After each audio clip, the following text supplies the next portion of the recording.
Welcome to our weekly webinar at Payentry.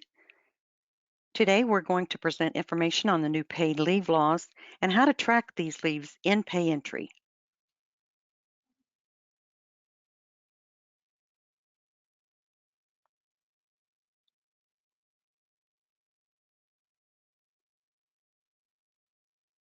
My name is Kathy Graham, and I'm the head of the HR Services Division at Payentry. First of all, I want to start out by telling you that we hope this information today that we're providing is helpful to you in understanding the topic, but that I'm not an attorney, so please don't take any of the information provided during this presentation as legal advice. That's why they pay attorneys big bucks.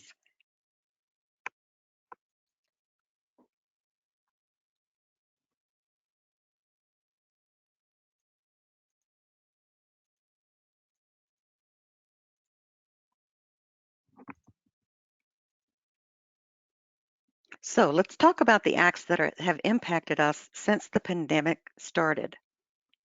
The first one was the Families First Coronavirus Relief Act, FFCRA, started in March of 2020. This was a mandatory program that the government required participation in by all employers. It was effective until December the 31st of 2020. The next that became available was an extension in January of 2021 under the Consolidated Appropriations Act. It was a voluntary program and extended the FFCRA family and paid leaves, or the family and the child leaves, through March of 2021. Now we're dealing with the American Rescue Plan Act. This again is a voluntary program, and it began in April of 2021. It extends through September the 30th of this year.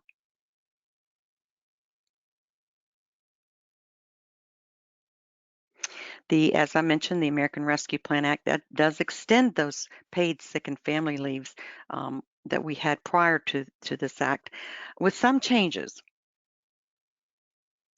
It's effective on April the 1st, so if someone has leave that happens before this date, even if the pay date follows after that, you would not be able to use it. So it's only effective for illnesses or paid leaves that occur on or after April the 1st.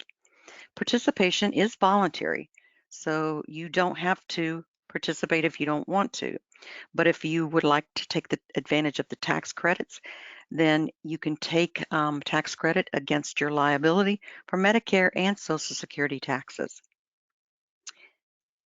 Under this act, there is a reset of paid leave available so that employers can provide an additional 2 weeks to an employee who already used their time in 2020 or during the first quarter of 2021.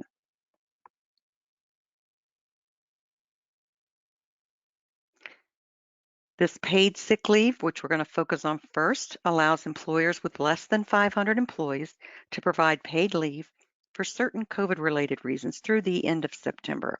So if you have more than 500 employees, the tax credit is not available to you. It does provide for up to 10 days, a maximum of 80 hours. If you have part-time employees, they're also eligible for this, but their time would be prorated based on the number of hours that they normally work in a week. So they would get 2 weeks of their normal work schedule. The leave for employees' own health situation can be paid at 100%, capped at $511 a day, with a total maximum of $5,110 total per employee. So if it's for their own health, not a spouse or a dependent, the benefit would be 100% of pay benefit. If it's leave to care for another, then it's capped at $200 a day and $2,000 total per employee at a 2/3 rate of pay. So not a full 100% of pay here. Again, with the sick leave, the reasons for this leave include, and these are a little different now, quarantine or isolation order related to COVID-19, which is normal.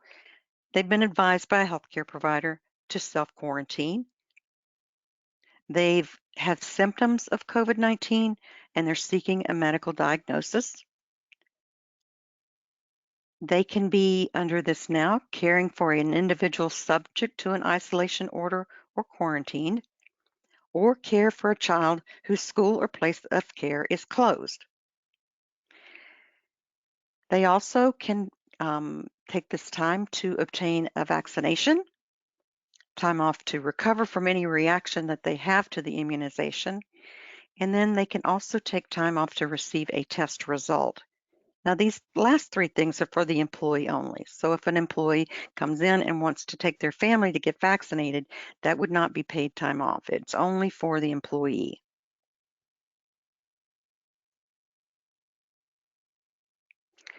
Now let's talk about the family leave. The 2-week waiting period has been waived for this leave.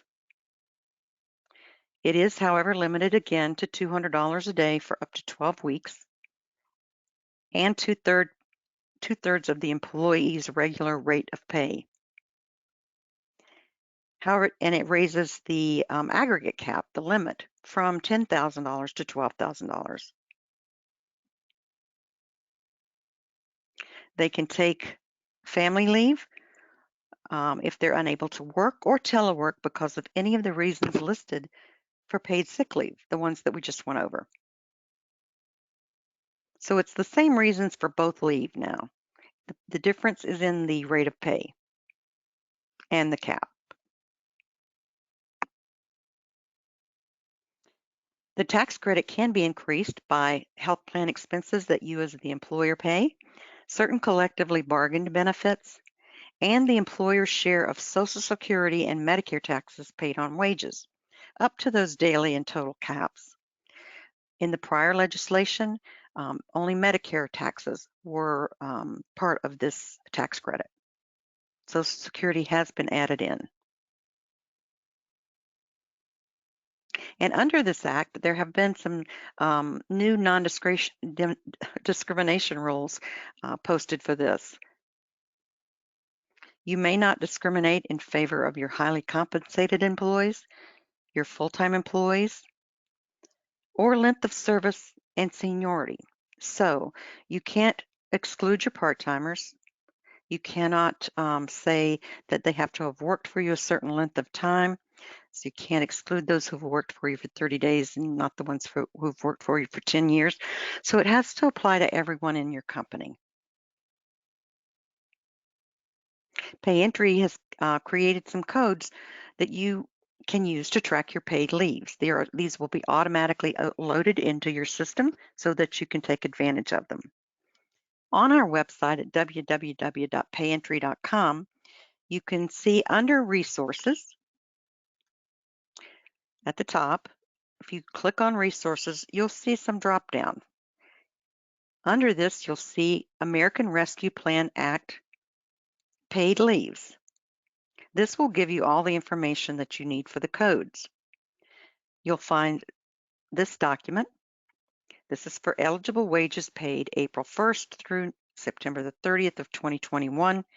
It will list the reasons here for taking the leave and provide you with the codes that you will need to track your leaves. By tracking your leaves with these codes will automatically generate the tax credit. For reasons 1, 2, or 3 on the list above, you would use ARPA SEC. And for reasons 4 or 5, you would use ARPA Care. The first one is for sick leave or sick leave for the individual, and the 4 and 5 are for caring for another person. Below that, you'll see that you have a code for ARPA paid family leave. It's ARPA family. This is any of the reasons listed above, and employees taking leave will be paid at 2/3 of their regular rate of pay, up to $200 a day and $12,000 maximum. So you will find this on our website under Resources. There's also another change, and a new tax credit for the COBRA subsidy that has just come out. We are hosting a webinar on Thursday, May the 13th at 2 o'clock Eastern Standard Time. And if you go to our website under webinars at www.payentry.com, you can register for this webinar. We will be introducing a new Payentry code to use for the COBRA tax credit and also going over the laws with you. The code would be ARPA COBRA. But please join us to learn the rules about these subsidies and tax credits. This program is mandatory, so you want to make sure that you get in on the rules. At this point, we'll answer your questions.